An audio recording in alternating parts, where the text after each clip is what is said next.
आयत नंबर 157। अगर तुम अल्लाह ताला की राह में कत्ल हो जाओ या वैसे ही तुम्हें मौत आ जाए तो अल्लाह ताला की तरफ से जो मग़फ़िरत और रहमत तुम्हें मिलेगी वो कहीं बेहतर है उन चीज़ों से जो ये जमा कर रहे हैं। इस आयत मुबारका का मज़मून बहुत ही खूबसूरत है। हमें यहाँ पे मौत के साथ दो तस्वर दिए गए हैं, एक शहादत और एक मौत।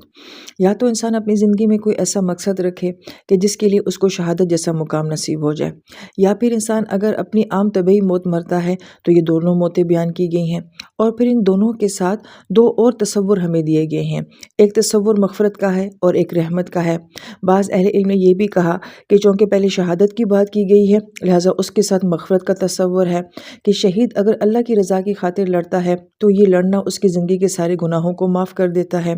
और एक आम इंसान जो कि आम तबीयी मौत मरता है तो जब वो मरता है तो उसके साथ अल्लाह ताला की रहमत का मामला होता है। तो गोया कि दो तस्वुर मौत के दिए गए हैं और उनके साथ दो तस्वुर मग़फ़िरत और रहमत के दिए गए हैं।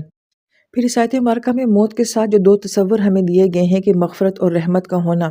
कि अगर एक इंसान ऐसी ज़िंदगी गुजार ले कि जिस ज़िंदगी का एंड जो है वो ऐसी खूबसूरत मौत पर हो कि उसको आगे अल्लाह ताला की मग़फ़िरत और रहमत का सामना हो, तो कौन सा ऐसा इंसान है जो मरना नहीं चाहेगा। अगर मुझे इस बात का यकीन हो जाए कि अभी मेरी आंखें बंद होंगी तो मेरी बंद आंखों के साथ ही ये आंखें किसी दूसरी दुनिया में खुल जाएंगी और वो दुनिया इस दुनिया से कहीं ज़्यादा खूबसूरत है। तो छोटे घर से बड़े घर की तरफ कौन नहीं जाना चाहता, तंगी से कुशादगी की तरफ कौन नहीं जाना चाहता। अगर मुझे ये एहसास हो जाए कि मेरे लिए कब्र एक जन्नत का बाग बन जाएगी, अल्लाह का दीदार नसीब होगा और जन्नत की हवाएं हमें वहाँ से आएंगी, तो फिर मौत तो हमारे लिए बहुत खूबसूरत और महबूब चीज़ बन जाए। लिहाजा हम मरने से डरते क्यों हैं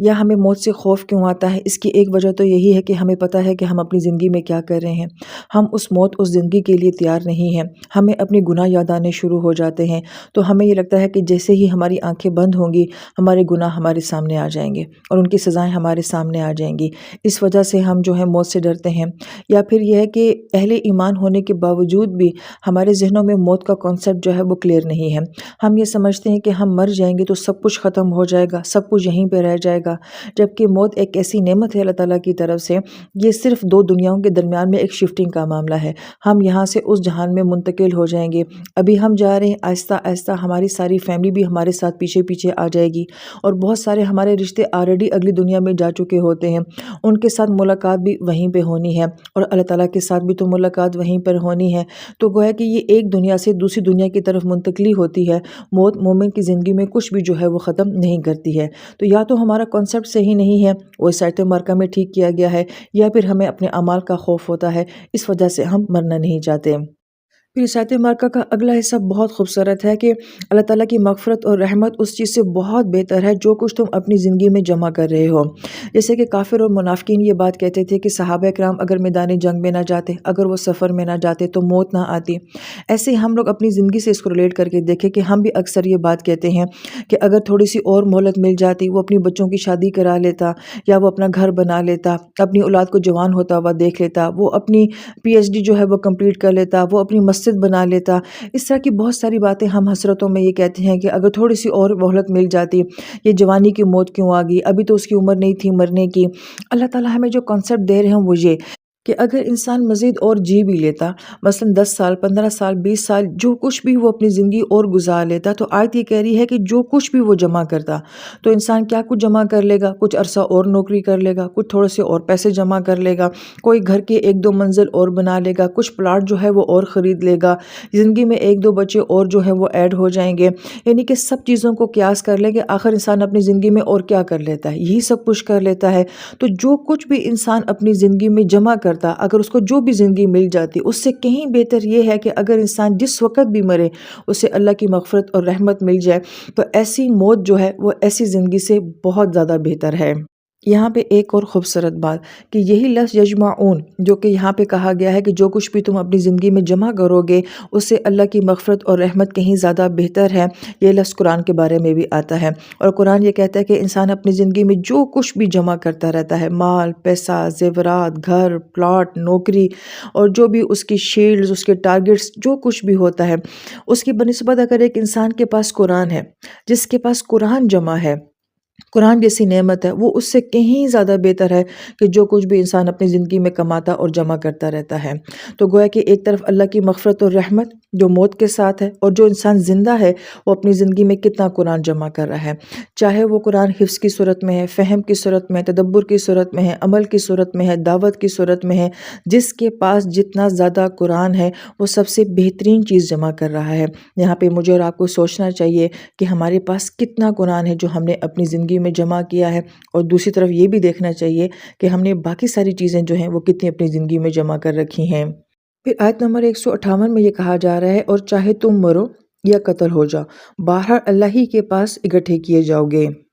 اس آیت مبارکہ میں اور سابقہ آیت مبارکہ میں خوبصورت فرق یہ ہے کہ پچھلی آیت مبارکہ میں پہلے اللہ تعالیٰ کی راہ میں مرنے کی بات کی جا رہی تھی اور اس کے بعد طبعی موت کی بات کی جا رہی تھی، جبکہ اس آیت مبارکہ میں پہلے عام موت کی بات کی جا رہی ہے اور اس کے بعد اللہ تعالیٰ کی راہ میں مارے جانے کی بات کی جا رہی ہے۔ ایک تو فرق یہ بیان کیا جاتا ہے کہ بہت کم لوگ ایسے ہوتے ہیں کہ جو کہ جنگوں میں شہید ہوتے ہیں یا جنہیں ایسی موتیں ملتی ہیں، اکثریت کیسی موت مرتی ہے، وہ طبعی موت ہی مرتی ہے۔ تو ایک تو فرق یہ بیان کیا گیا۔ پچھلی آیت مبارکہ میں وہ لوگ جو کہ کسی مقصد، کسی ٹارگٹ، کسی شہادت جیسے مقام کی وجہ سے اللہ تعالیٰ کے پاس چلے جاتے ہیں، اس کو ہائی لائٹ کیا گیا تھا، اور یہاں پہ ایک عام انسان کی موت کو جو ہے وہ پہلے ہائی لائٹ کیا گیا ہے۔ مگر ایک اور خوبصورت فرق یہ نظر آتا ہے کہ پچھلی آیت مبارکہ میں یجمعون کی بات کی جا رہی تھی، اور اس آیت مبارکہ میں تحشرون کی بات کی جا رہی ہے۔ یجمعون کا مطلب یہ ہے کہ جب انہیں جمع کیا جائے گا، اور اس آیت مبارکہ میں کہا جا رہا ہے کہ تحشرون جو ہے تم سب کو ایک جگہ اکٹھا کیا جائے گا، اور حشر کا لفظ بھی اسی سے ہی ہے، اور حشر کا ایک معنی یہ بھی ہوتا ہے کہ جہاں بہت ساری مخلوق کو اکٹھا جو ایک ہجوم کی صورت میں جمع کر دیا جائے۔ یہ الفاظ کا فرق کیوں ہے؟ اس لیے کہ پچھلی آیت مبارکہ میں پہلے اللہ تعالیٰ کی راہ میں مارے جانے کی بات ہو رہی تھی کہ وہ لوگ جو کہ اپنی زندگی میں کوئی مقصد رکھتے ہیں، کوئی ٹارگٹ رکھتے ہیں، اور وہ مقصد اللہ تعالیٰ کی ذات بھی ہو، اور اس مقصد کے لیے اگر انہیں موت آ جاتی ہے، شہادت کی موت آ جاتی ہے، تو ان کا اینڈ خوبصورت بیان کیا گیا ہے یجمعون کی صورت میں۔ لیکن اگر ایک انسان جو ہے وہ کسی مقصد کی وجہ سے نہیں مرتا، کسی ٹارگٹ کو اپنی زندگی کا بنا کے اس کے حصول کے لیے وہ اپنی زندگی وقف نہیں کرتا اور ایسی موت لے کے دنیا سے نہیں جاتا، تو پھر وہ ایک عام انسان کی موت مرے گا، تو شرون کی موت مرے گا، ایک عام انسان کی طرح جو ہے وہ حشر کے میدان میں اکٹھا کیا جائے گا۔ تو یہ فرق ہے اس بات کا کہ کون مقصد کے پیچھے جان دیتا ہے اور کون ایک عام زندگی گزار کے ایک عام سی موت مر جاتا ہے۔ پھر ایک اہم بات ان دونوں آیات کے بارے میں یہ بھی کہی گئی کہ موت تو بہرحال تمہیں آنی ہے۔ اب یہ انسان کے اوپر ڈیپینڈ کرتا ہے کہ وہ ایک با مقصد زندگی جی کے ایک با مقصد موت مرتا ہے، یا پھر ایک عام سی زندگی جی کے پھر وہ ایک عام سی موت مرتا ہے، لیکن موت بہرحال دونوں کو آنی ہے۔ یہاں پر یہ اہم بات بھی بیان کی گئی ہے کہ جو لوگ دنیا سے چلے جاتے ہیں یا شہید ہو جاتے ہیں، اور کچھ لوگ جو کہ پیچھے باقی بچ جاتے ہیں، تو ہم یہ کہتے ہیں کہ شکر ہے یہ باقی سارے لوگ جو ہیں وہ بچ گئے ہیں، یہ شہید نہیں ہوئے یا یہ نہیں مرے۔ جبکہ ہم نے سورہ بقرہ میں یہ پڑھا تھا کہ شہداء جو ہوتے ہیں وہ آگے جا کے جب اللہ تعالیٰ کی رحمتوں کو دیکھتے ہیں تو وہ یہ دعا کرتے ہیں کہ اللہ تعالیٰ ہمارے جو ساتھی دنیا میں رہ گئے ہیں انہیں بھی ایسے ہی موت دینا اور اسی راستے میں دینا، اور پھر انہیں جلد ہم سے جو ہے وہ ملا دے۔ لہٰذا وہ آگے جا کے یہ دعائیں کر رہے ہوتے ہیں کہ وہ جلد سے جلد ہم سے ملیں، اور اسی طرح سے وہ بھی دنیا سے آئیں جیسے کہ ہم دنیا سے شہید ہو کر آئے ہیں یا ایک مقصد کی موت لے کر آئے ہیں۔ جبکہ دنیا والوں کا ایٹیٹیوڈ یہ ہوتا ہے کہ جو مر گئے ہیں لیکن وہ تو چلے گئے، لیکن الحمدللہ جو باقی ہیں وہ بچ گئے ہیں۔ تو گویا کہ بالکل ڈیفرنٹ تصور ہے جو یہاں پہ موت کا دیا گیا ہے۔ پھر اس آیت مبارکہ کے بارے میں ایک بات یہ بھی کہی جاتی ہے کہ ہر بندہ تو جہاد نہیں کرتا، جنگ نہیں کرتا، ہر ایک کو شہادت نصیب نہیں ہوتی ہے، تو کیا یہ صرف مقام انہی لوگوں کا ہے؟ یہ مغفرت اور رحمت کا صرف ان کے لیے ہے؟ تو اس آیت مبارکہ میں یہ بھی کہا جا رہا ہے کہ نہیں، پہلے متم کا لفظ آیا ہے کہ اگر تم عام طبعی موت بھی مر جاتے ہو تو پھر بھی اگر تم نے زندگی اللہ کی رضا کے مطابق گزاری ہے تو یہ مغفرت اور رحمت تمہارے لیے بھی ہے۔ لہٰذا موت سے ڈرو نہیں، موت سے بھاگو نہیں، اس کا خوف اپنے دلوں سے نکال دو، بلکہ قرآن یہ کہتا ہے کہ موت کی تیاری کرو، اس موت کو اتنا خوبصورت بنا دو کہ تمہیں اس سے خوف نہ آئے۔ لہٰذا مومن کی سوچ کیا ہونی چاہیے کہ وہ یہ نہیں سوچتا کہ میری موت کب آئے گی، بلکہ وہ یہ سوچتا ہے کہ میری موت کیسے آئے گی۔